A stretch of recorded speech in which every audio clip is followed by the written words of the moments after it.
So you have to begin focusing on what you want and not what you don't want. When you have a bunch of negative people, leave them where they are. They're going to stay there or they're going to come towards you. Just be aware that when you take this journey, there are going to be things that leave you that you think that you need.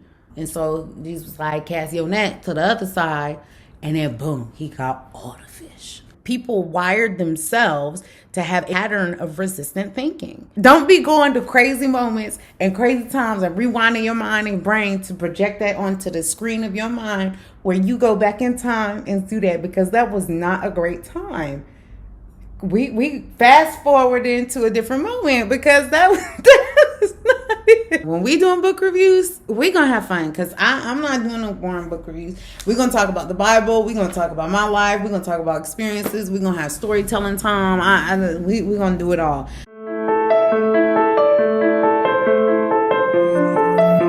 What's up? Assalamu alaikum wa rahmatullahi wa barakatuh. Peace, blessings, and mercy be unto you. What's up, everybody? It's your girl, Khadijah Toto. And we are here right now because we are looking at a new book this month, okay? So what we're going to do is we are going to go through this book. I'm going to mention the book's name in a second. We're going to go through this book chapter by chapter. And each day will be a new release. Okay, so we're going through chapter 1, then chapter 2, then chapter 3, and chapter 4. Because one thing is about this book is, yes, it's thick, but the chapters are maybe 2 to 3 pages. However, it is a very dense book. So there will be a lot of the times where we're going to stop, we're going to pause, we're going to do our research, we're going to do these different things together. Okay, and I am ecstatic about this. So let's go ahead and get started. The first book that we're going to do is called Ask and It Is Given. Okay, Learn to Manifest Your Desires by Esther and Jerry Hicks. Okay, this is what it looks like. Just a little background about this book and why I chose this book specifically to be first is because this is the book that woke me up to law of attraction and desires and all of those things. I did not know about that stuff, growing up. It was all around me. Like, now that I look back and I think about how I grew up, it was all around me all the time. However, I had no idea that, of the details and the science of how it worked. Okay. So I am in Shanghai, China, right? All the way. We're taking this story all the way back. I'm in Shanghai, China. I go to a studio session. So for some of you who don't know, I'm a singer and I work with a lot of different musicians. But I also help with production and all that stuff. Anyways, so I go over to one of my friend's house and we're in the studio recording. Well, his girlfriend comes in and she's in university and she's like, hey, how are you? We're catching up, typical stuff. And I'm like, oh, you're in law school. And she's like, no, what do you mean I'm in law school? And I was like, your book, the book in your bag. There was like a little bit of the book showing. And I was like, what do you mean? She was like, what do you mean law? And I was like, the book. So I was like, do you mind if I reach in your bag? I was like, I don't want to, So she was like, sure. So I reached in the bag and I was like, law. And it said law of attraction. And I was like, so she starts laughing and she's like, that's definitely not law school. And I was like, what is law of attraction? And she was like, you don't know what law of attraction is? And I was like, is it something that I should know? So this is back in 2016. It was back in 2017. It was back in 2016 or 17. That was a rough summer. And she's like, you don't know about law of attraction? And I was like, I have never heard of that before. And so she starts explaining to me about, you get what you want when you get your desires. And like, I went through life getting what I wanted anyway. So I was like, okay, if this law of whatever is going to help me get even more of that, let's look into it. So we go in and she's like, okay, I know that you never heard of it. This would be a good book for you to read. She was like, I'm reading this book. It's so amazing. I think that you'd like it. And so we did book exchanges. This girl, we used to do all the book exchange. After we did this book exchange, we did other book exchanges. It was great. She was my reading buddy. Shout out to her. What's up, girl? Anyways, so so after that, I take the book home and she's like, look, listen, before you read it, I'm letting you know right now, it starts off a little weird. It starts off a little cuckoo. And if you're not into that stuff, it's going to sound a little, I'm just telling you now, it's going to sound weird. And so I'm like, nah, I'm used to paranormal activities. I like watching that kind of stuff. So it's okay. Like, I'm good. And she's like, all right, good. So I open the book, I read it, and I'm like, first of all, it's the best book I had ever read in my life before. So many different revelations at the same time. However, also, I was like, wait a minute now. What is this book talking about? Like, talk about lost. You ever read something and you're like, you reading it again, and you're reading it again, and you're reading it again, and it's like, wait a minute, what is this about? And how is this supposed to be a good book? And I don't know what it's about. And I had heard of Dr. Wayne Dyer before, who wrote the foreword to this book. And I was like, I'm really into the things he's all about, getting your mind and healing and the Tao and, and healing naturally and through your vibrations and thinking different and changing your mind and transformation. So that's what really got me started in transformation practices. And then I ended up becoming a coach, and then I ended up doing all these different things. So that led me down, the road, and that attracted to me. I ain't go to it. It came to me, and I think we all get it differently. We all receive it differently, and I started learning about the universal laws, et cetera, et cetera. And I was like, why have I never learned about this stuff? Like, how come I never heard about this stuff either? And I would just say one of the revelations that I recently got was like, okay, I didn't learn this stuff because the society that I grew up in just applied it. We applied the laws. So knowing the laws is great. However, application of those laws is the most important. Because at the end of the day, you can know it all day. And sometimes those who don't even know it, who are unconscious, we call them unconscious competence, they're able to apply the law and have no idea that this is what they're applying or this is what they're doing. So, yep, that's that for story time. All right. Let's get into chapter 1. So this is how this is going to go. Let's talk about the format of how we're going to do everything. How we're going to do everything is I'm going to go through one chapter for each video. Okay. And if you want to get the book and read the foreword and the preface, you can. I'm starting from chapter 1, and we're just going to go through chapter 1. I'm going to read it, and then we're going to go through the key points and the highlights together. Things that I think that we should go over and look over for this lesson. And that'll be the format for this. So every video, I'll say what's up, and then we'll get straight into the reading. This is just the introductory one, so it's a little bit longer, so yeah. Skip through this part if you don't want to hear it, because you don't have to. Okay? All right. Let's get to chapter 1. All right. Chapter 1. The power of feeling good now. We are called Abraham, and we are speaking to you from the non-physical dimension.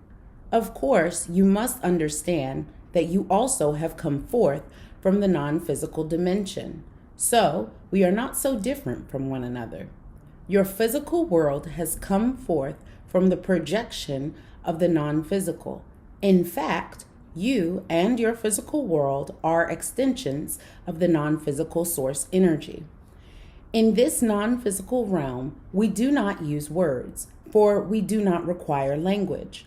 We also do not have tongues with which to speak or ears with which to hear, although we do communicate perfectly with one another.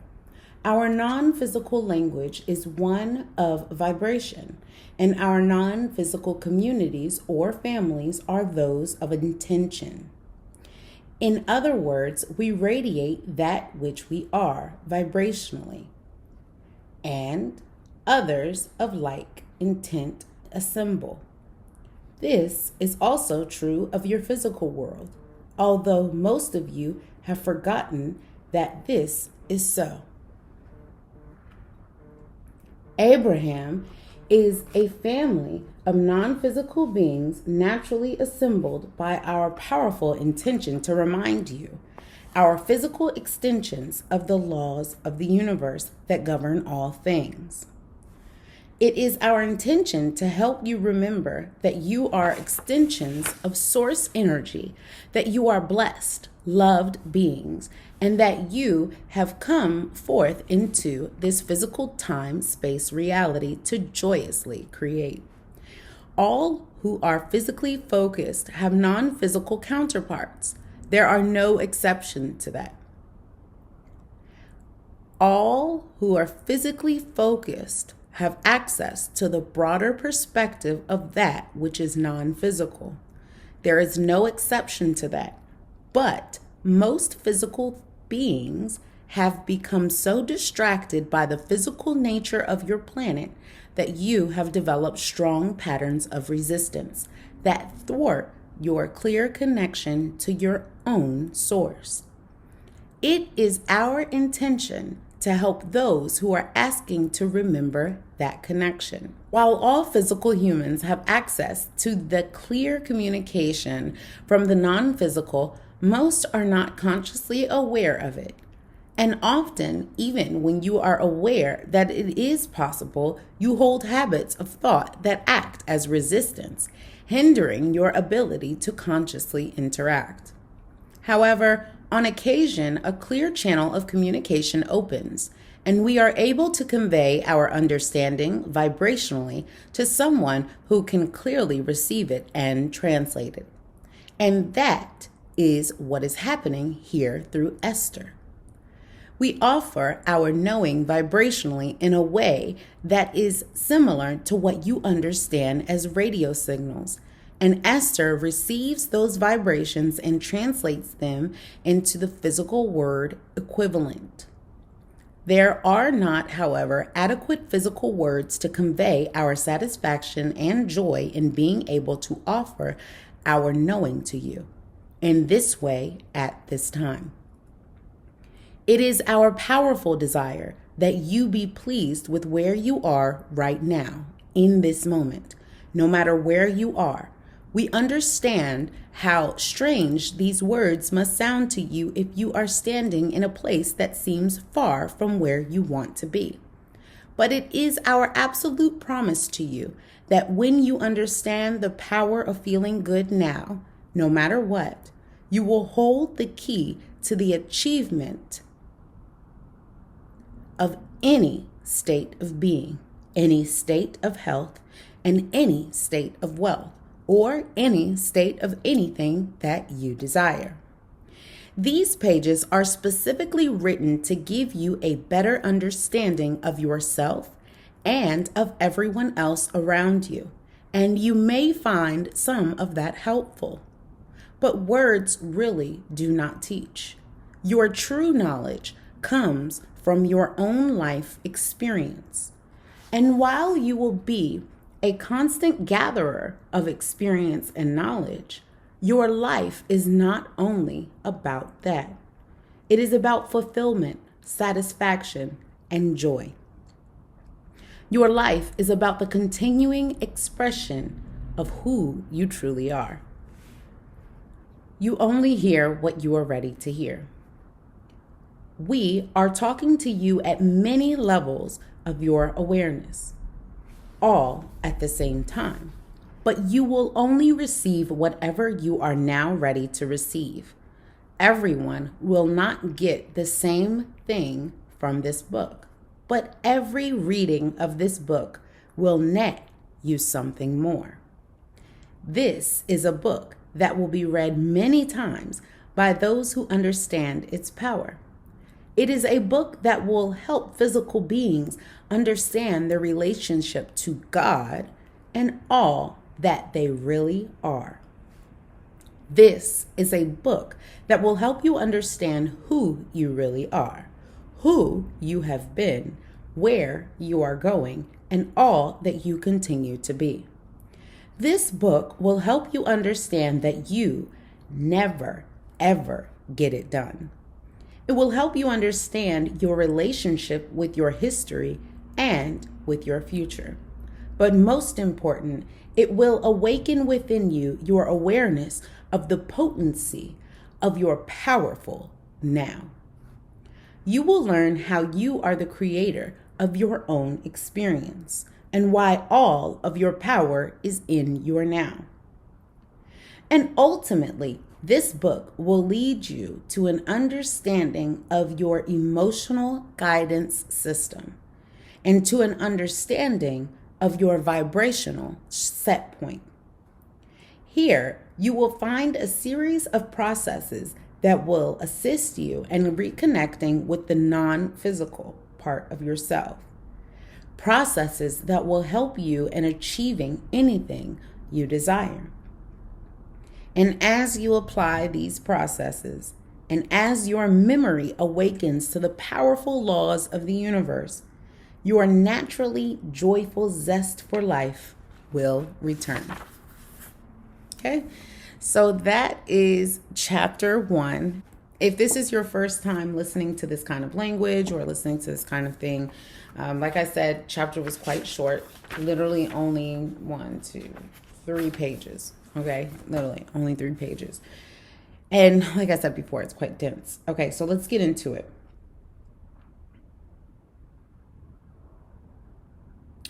The first thing that I want us to look at on page 3, if you have the book, if you don't have the book, no worries, just listen along. I'll be reading the sentence and we'll be going through all of this together. And so if you don't have the book, no worries. I recommend you do get the book, but it's okay if you don't. Okay, so the first thing that I want to go through is I want to go through definitions. Okay, I think that when you know the definition of a word, it allows you to continue on. Now, the specific dictionary that we are going to be using is basically etymology. If you type in etymology, words, that's the kind of dictionary that we're going to be using. We're going to look at the root word of things because English is based on the root words of things. So regardless of how the definition changes over time, be it through Merriam-Webster dictionary, etc., those kind of definitions change, whereas etymology, we work with the root of the word, where the word comes from, etc., and what other words are around that.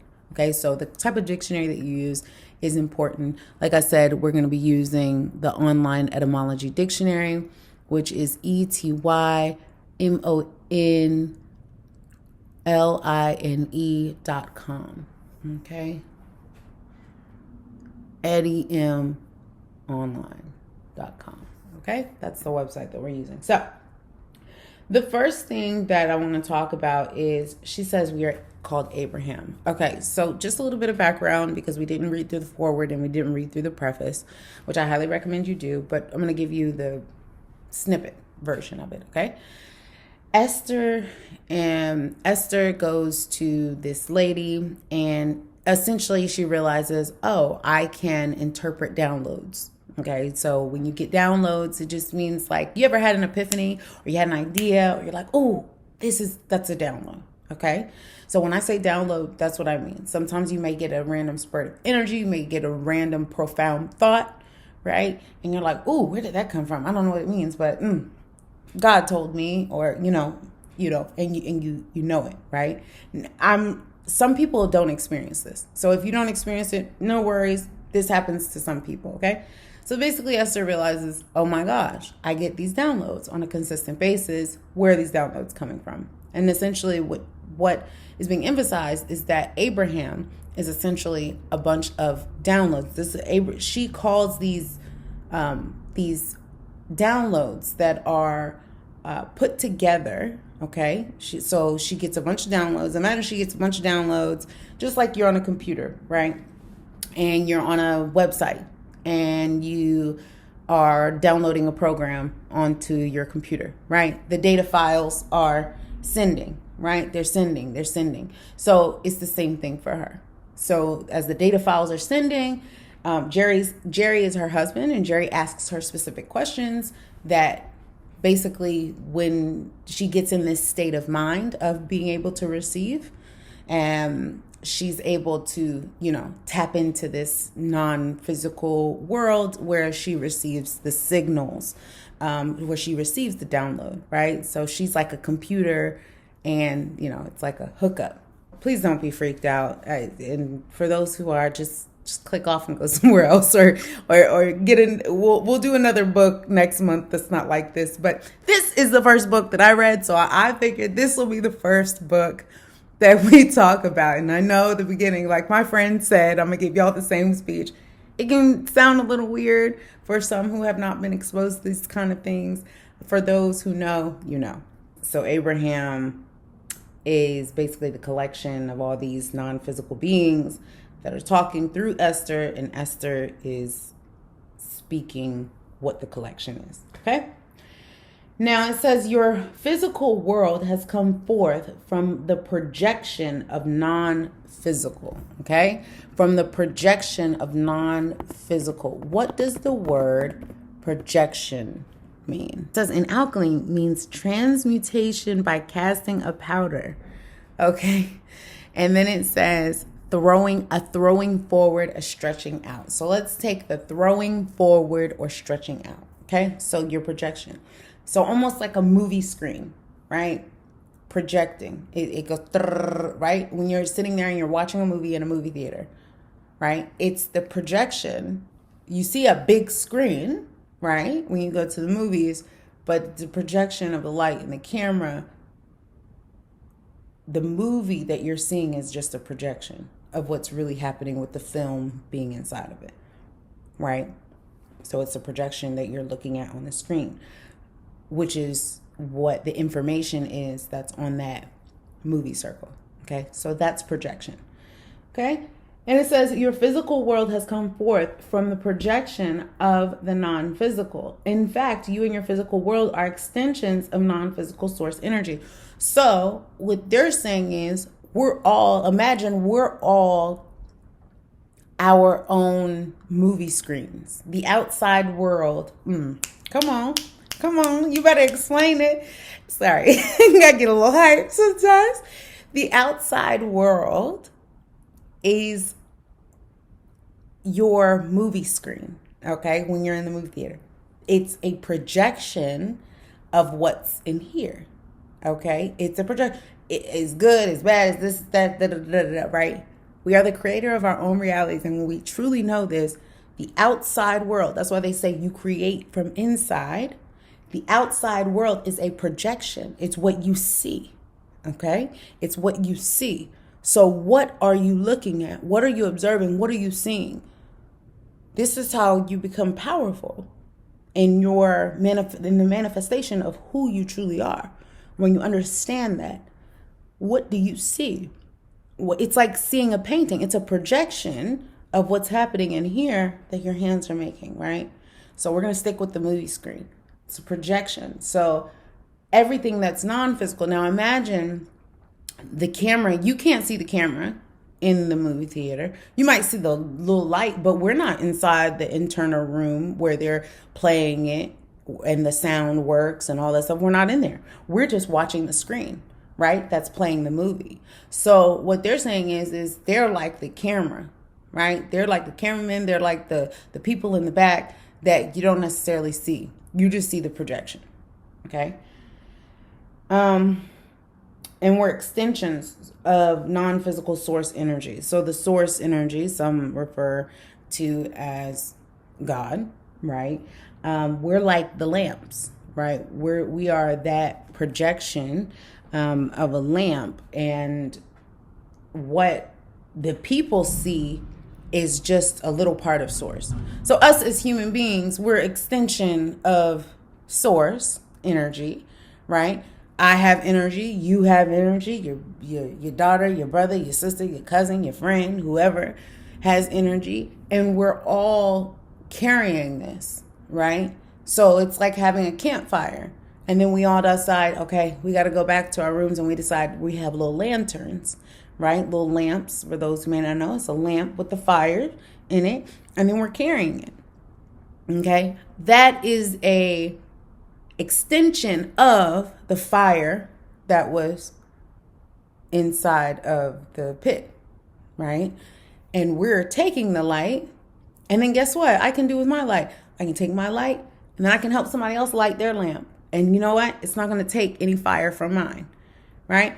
And they're going to have their light. But we can't say, oh, they're an extension of me. No, because where did I get my fire?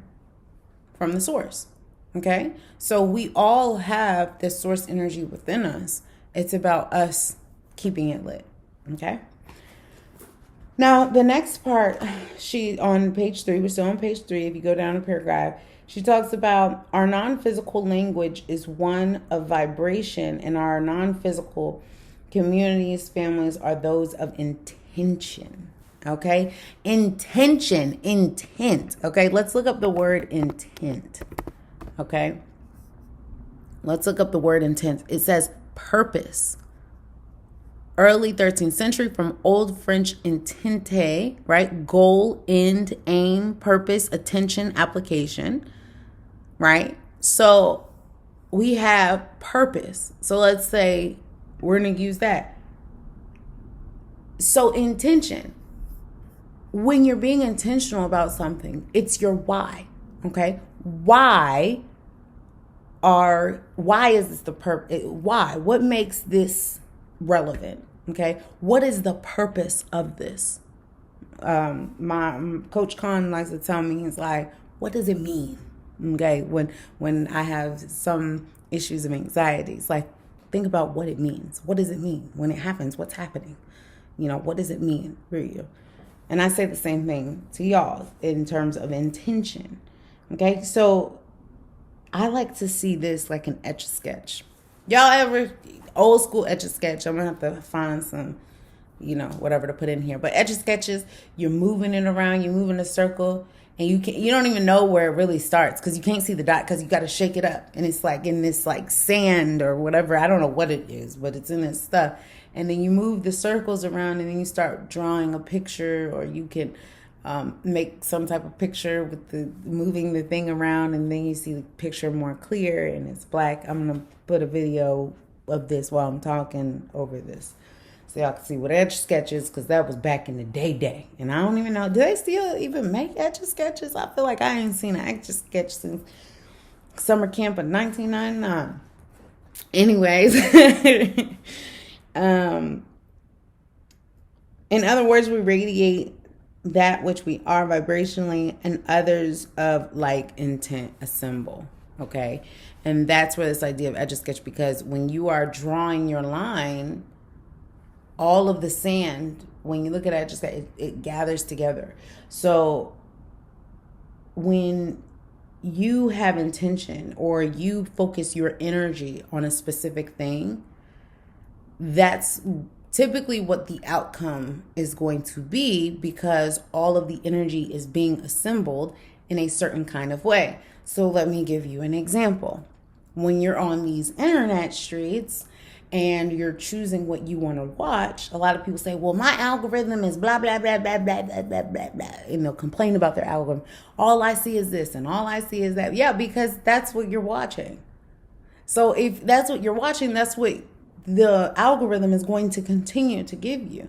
That's why some people are like, in my algorithm, I see X, Y, and Z, or I see these people, or I see that. I'm like, I don't see that in my algorithm. I do not see that in my algorithm. My algorithm must be real different, because we are not looking at the same things, But if you're a chef and you're watching cooking videos all day, guess what the algorithm is going to do? It's going to give you more cooking videos. It's going to give you more recommendations. Keyword recommendations. Why? Why is it giving you recommendations? Because the like intent individuals are assembling. Okay? So that's what's happening. The like attracts like, and it's assembling. Okay? It's assembling. A lot of people's opposites attract. They can, but when you're in full intention of opposites attract is more like law of polarity. And what we're talking about right now is attracting the likeness to create more of the substance, to create and make it more solid, to give it more intention, right? To give it more of a focus point. Come forth to this physical time-space reality to joyously create. Okay, we're the creators of our own reality. I say this all the time. We're the creators of our own reality. And that matters for us to know that, because we have to take control of ourselves, and we need to take control of who we are, okay? Because we are creating that. We are making that up. Oh, I don't like the way that I look. Guess what? You can create a new version of that. Oh, I'm overweight. Okay, what do you need to do to change that? There's always a cause, there's always an effect. Okay, so what do we need to do to change that? Oh, I want, this. I want to have this car, or I want to have this house, or I want to have this, whatever. Okay, what do you need to do to align yourself, right? And to enjoy the process, okay? To enjoy the process. We'll get into that in chapter 2, but what can you do to align yourself to that, but joyously create, okay? It also talks about, this is one of my favorite parts. It says, but most physical beings have become so distracted by the physical nature of your planet that you have developed strong patterns of resistance that thwart your clear connection to your own source. Let's look up the word resistance, because we have created powerful patterns of resistance. I agree with her on that, because some minds just want to focus on the negative so much. I'm going to give you an example. As y'all know, I was working at a school abroad, and anyways, it's an international team. And the international team has people from all different countries. So I come up with an idea, and I'm like, yo, let's have a 3rd grade talent show. Now, there was 90 3rd graders in the school. And they were like, because I was one of the teachers for 3rd grade. And they were like, oh, I don't think that's possible. And I'm like, that's a dope idea. So we come up with the idea. We sketch everything out. And it's me and the head teacher. There's a bunch of people who were down. Some people were excited about it. Other people were doubting it. And I was like, look, listen, I don't need your help. And, if you want to help, you can. But I think this is a great idea, and I'm going for it. My students will be having a talent show, so if y'all choose to participate, you can, and that's that. I wasn't taking no for an answer. If I want something, I'm not taking no for an answer. It's happening. It's just a matter of how it's going to happen, and if you choose to be part of it, you're part of it, and if you don't, it's still going to happen. So we come up with a plan, ask the school for a school budget. The school is like, we don't have the budget for this. So we're like, okay, well, how much can you put in?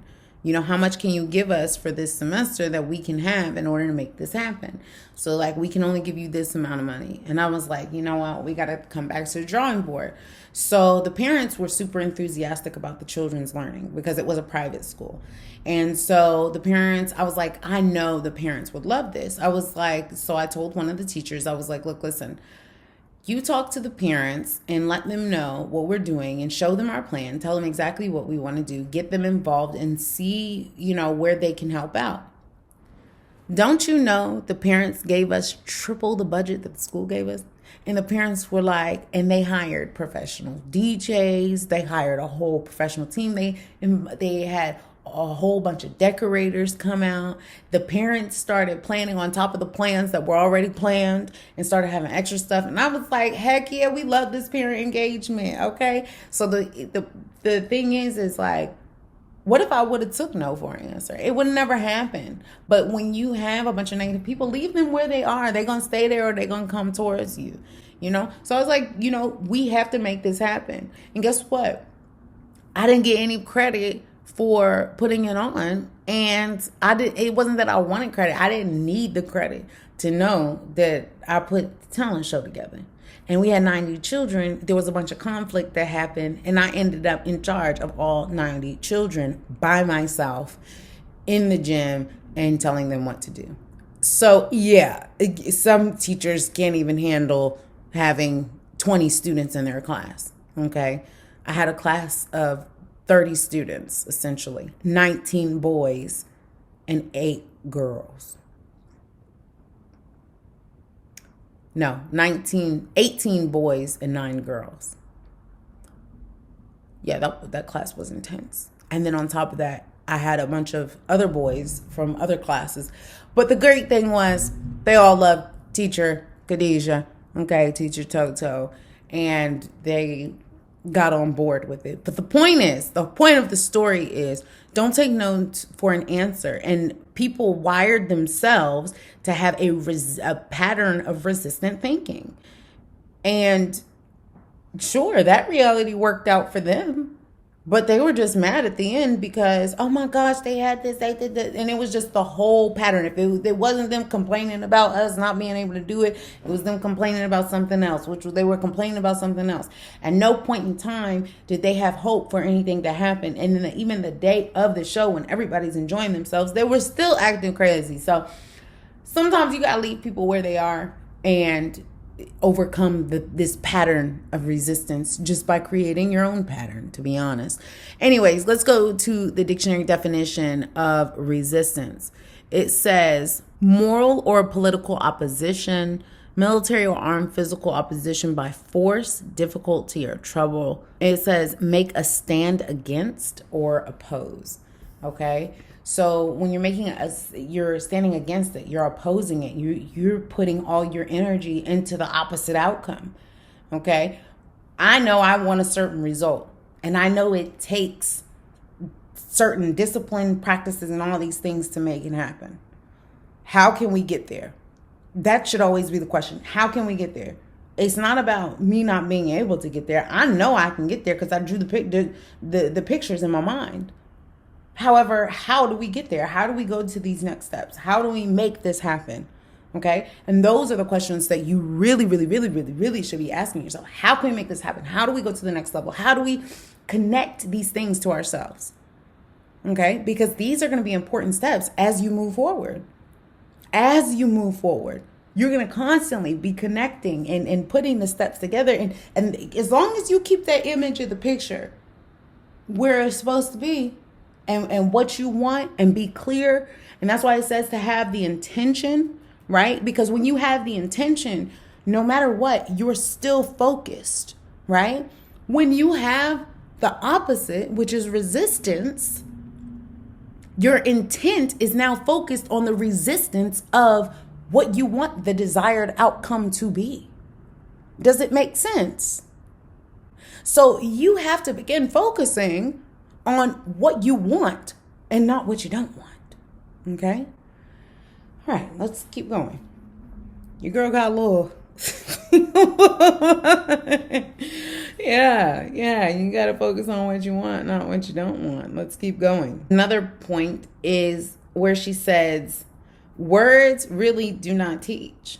Your true knowledge comes from your own life experience. I hear this in the motivational speaking world a lot, okay? It's the power of storytelling. A lot of the times people relate to experience. They relate to this thing. They may not relate to the subject matter, right? Because subject matter is when we're talking about the science of it, the mathematical the formula of it, right? Now, how do we apply this given knowledge? How do we apply that faith without works is dead? How do we apply that, we need to have hope? How do we apply these things? I did a whole entire lecture that got deleted. And it was so good, y'all. When I say it was good, I was like, let me watch this back and check this out. Anyways, so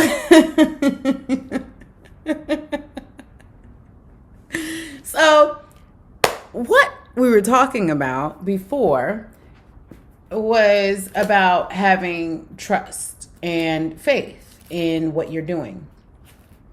And we were looking at the line about words really do not teach. Your true knowledge comes from your own life experience. And you're the gatherer of your experiences. So we're talking about who are you?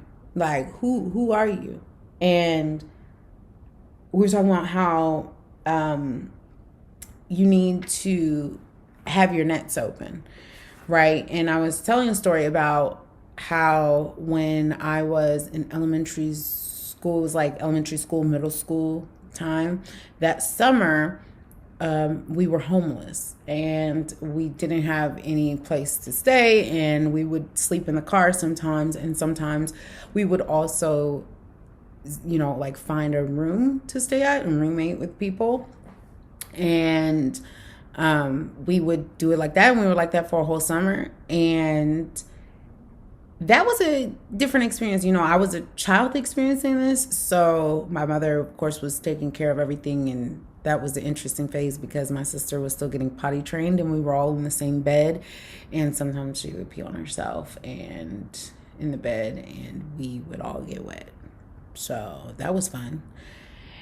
Great memories to look back at. We had a lot of fun going to free barbecues and finding free events to get food at, because if you don't got a home, you ain't got no food either. So going through that, finding different events and going out I thought it was fun.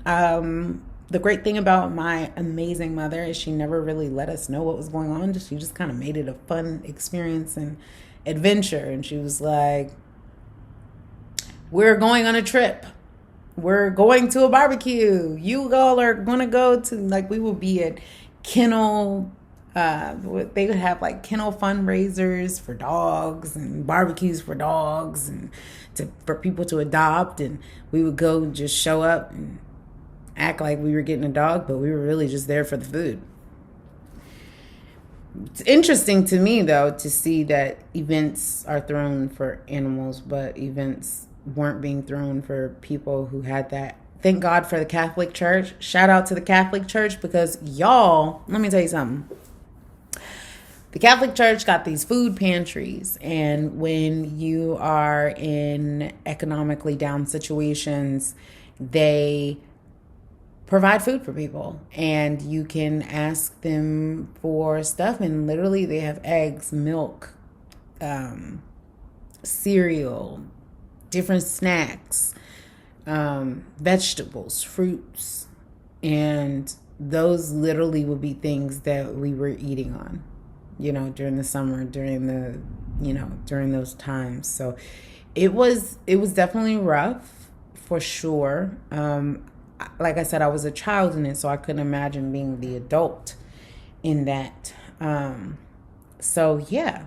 Anyways, let's continue on. I'll tell you that story because during that time we would go to church, and we didn't have transportation to get around. So the church set up a carpooling system for us, and then this couple would come and pick us up.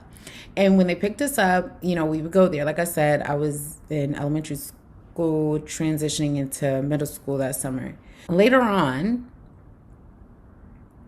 high school, right? It's high school, junior, senior year. I'm at the gym, and I just happened to see the man who we used to carpool with. And I was like, oh my gosh, you're the man that used to take us to church when we were homeless. And he was like, yes, how are you doing? How's everything? And I was like, oh my gosh, we're good. And I was telling different accomplishments. And he was like, I always admired you. As a young lady, you always had your own mind and all these things. And I was like, yeah, all praise be to God, And he was like, we have this event. And I was like, yeah, I'm going to be in there networking. And he was like, nah, you're going to be working your nets. And I was like, ooh, what do you mean by working your nets? And so he proceeds to tell me a story about how, I think it was Jesus. I'm not a preacher, y'all, but I think it was Jesus. And he was talking about how Jesus told the guy in the boat to cast his net to the other side so he could catch fish, because guy was apparently catching fish and won't no fish getting caught. And so Jesus was like, cast your net to the other side. And then boom, he caught all the fish. So the whole point was sometimes it's not about you not having the equipment or the tools, but it's about making sure that your net is in the right position in order for you to get what you need to get. I'm on a roll today, y'all. I'm on a roll today. All praise are due to Allah. All praise are due to Allah. Keep giving this divine wisdom, okay? Amen. I don't need to be nobody preacher. But anyway, because my stories, you're going to be like, that is what happened, but that is not what they said. But we don't know what they were thinking. We do not know what these people were thinking. Could you imagine me on the boat and then somebody tell you just flip it over and then it's like, dang, I got all the fish now. Following instruction, following divine guidance. That's what happens. Great things happen. Okay. And so I say this because it says this book will net you something more. And it says every reading of this book will net you something more. So it's like going out fishing over and over and over again. You're going to catch more and more fish. When you read things that are good for you, you're going to get more and more information. Your understanding is going to increase. Your wisdom is going to increase. Your knowledge, the acquisition of knowledge is going to increase. So to keep coming back, it doesn't even have to necessarily be this specific book. I haven't touched this book. It's been years. Okay. I had this book before and I got this book and then I passed this book on to everybody in my family. And I was like, you need a copy, you need a copy, you need a copy, you need a copy. I literally went out and bought everybody copies. And everybody had a book.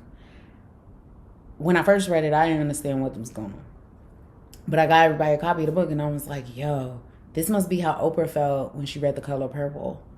And she was giving everybody a copy and was like, yes. Like, that's how I felt about this book. Because I was like, oh my God, my whole eyes. And everybody was like, what is it talking about? And I was like, that's exactly how I felt. Now I understand what it's talking about, though.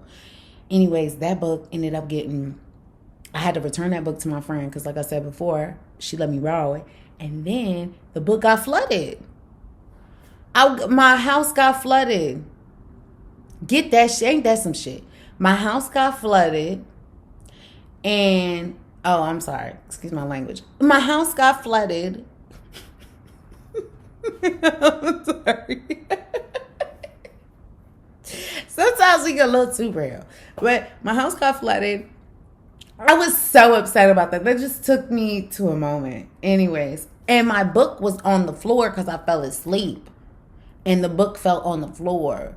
And then my computer fell on the floor too. Imagine your house being flooded and your computer gets soaking wet. Oh, I was so angry. And then this book got caught in it and got mildew all over it. I mean, that house, I shouldn't have been there. I should not have been in that house. I ended up moving in and moving out the same weekend. That was crazy. Oh, that was such a crazy time. Anyways, you see how I visualized it? I literally went back there. The prime example.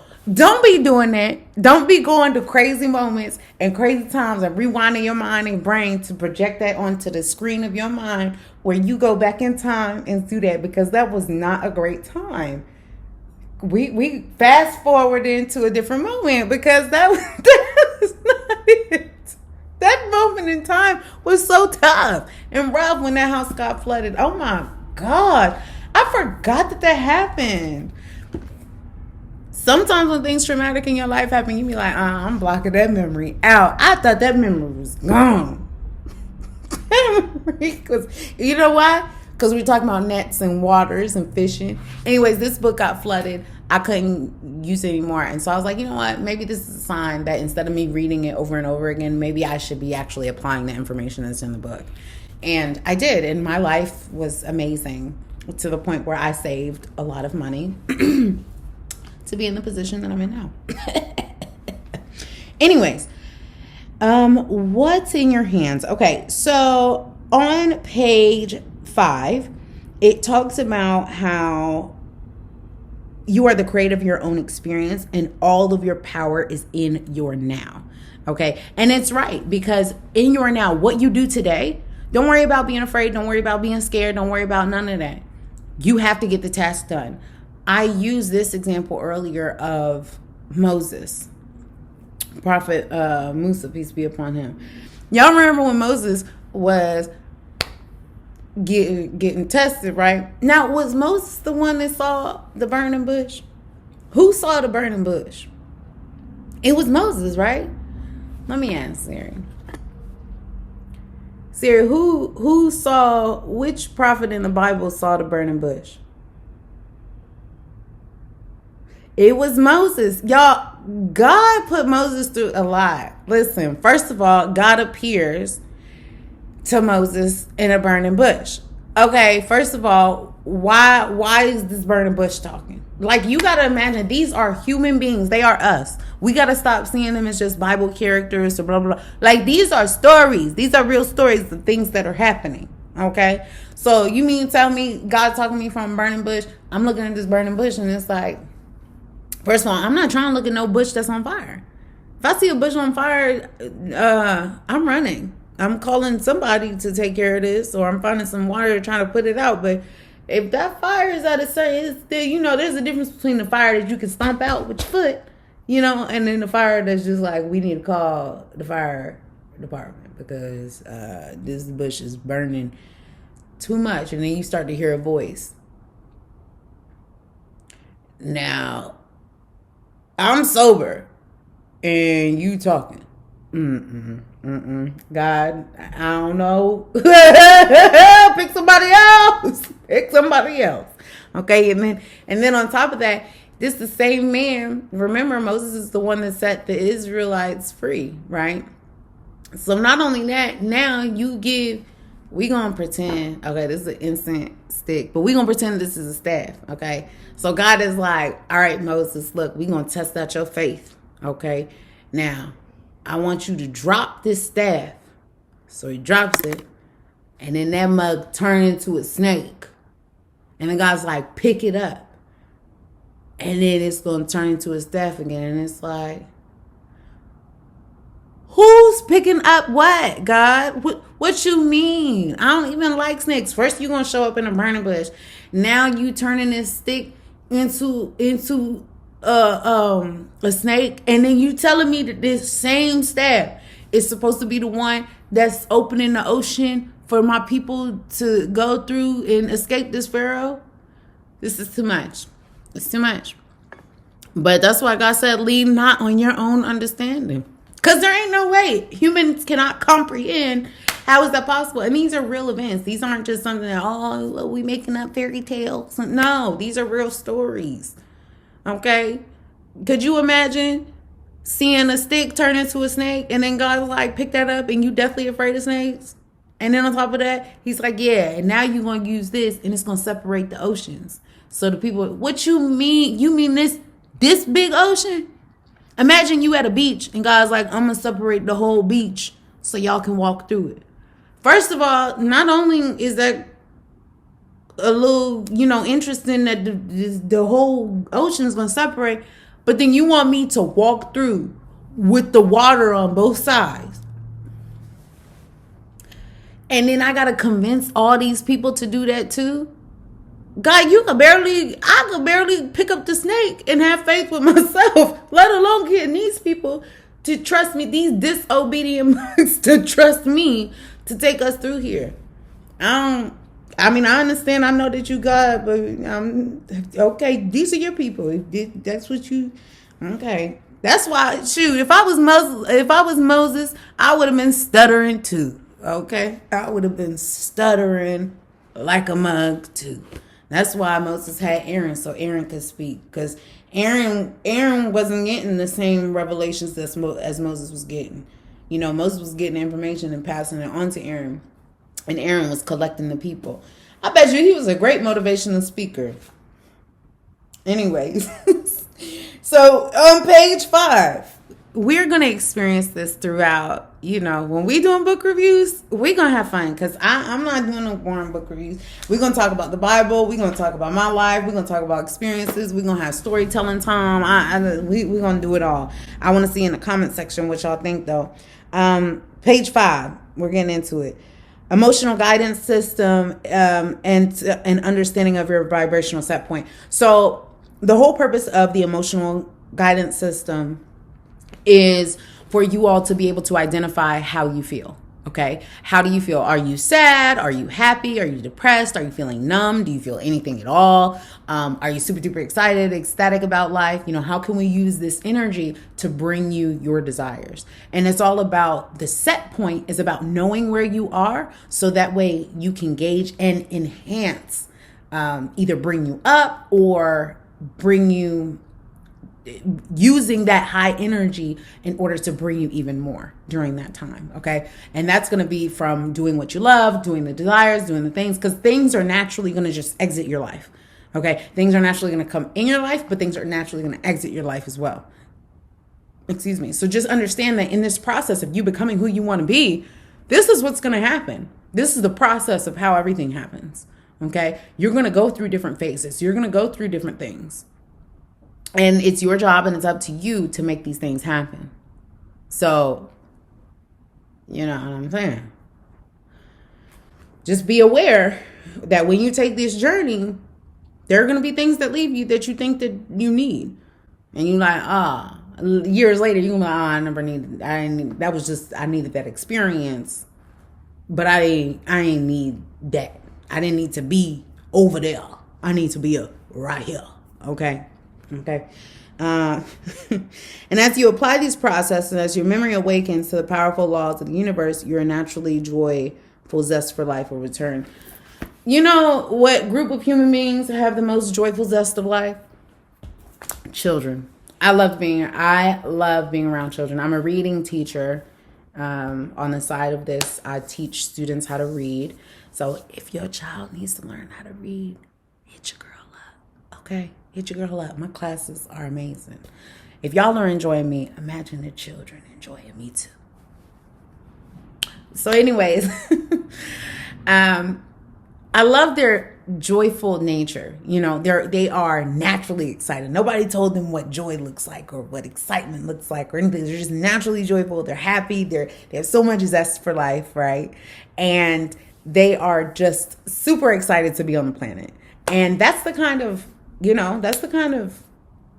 energy that you want around you. That's the kind of zest, the kind of love, the kind of, children are so amazing when it comes to taking on a new experience. So with all that being said, we are done with chapter 1. It went fresh. We did that. Okay. Chapter 1 is done. We'll be working on chapter 2 tomorrow. Okay, so make sure that you join us tomorrow because we gonna get it on and popping.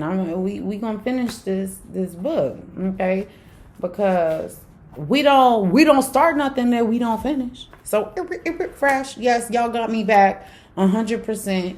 100% me, baby. 100% me, baby. It's taking a long time. It's taking a long time to come back to this. For those who know me, you know me. For those who don't, what's up? Anyways, assalamu alaikum wa rahmatullahi wa barakatuh. Peace, blessings, and mercy be unto you. My name is Khadijah Toto, and thank you so much for joining me on... We need to give this book club a name. What we going to name ourselves? I need your suggestions in the comments because we're going to have a few viewers now, but this is going to grow. You know what I mean? It's going to grow. It's going to get bigger. We're going to have our own little community going on, getting popping. You know what I'm saying? So, humble beginnings or whatever. Because everybody knows, when you start, you might get 1 or 2 views and then it builds up, right? So, we just going to be consistent and like anything else, watch that thing do its thing. You know what I'm saying? So let's make this happen. Book club, it's been a long time in the talks. I've been doing work for other people, but now it's time to work for self. You hear me? Do you hear me? All right. Anyways, I'll see y'all next time. Peace.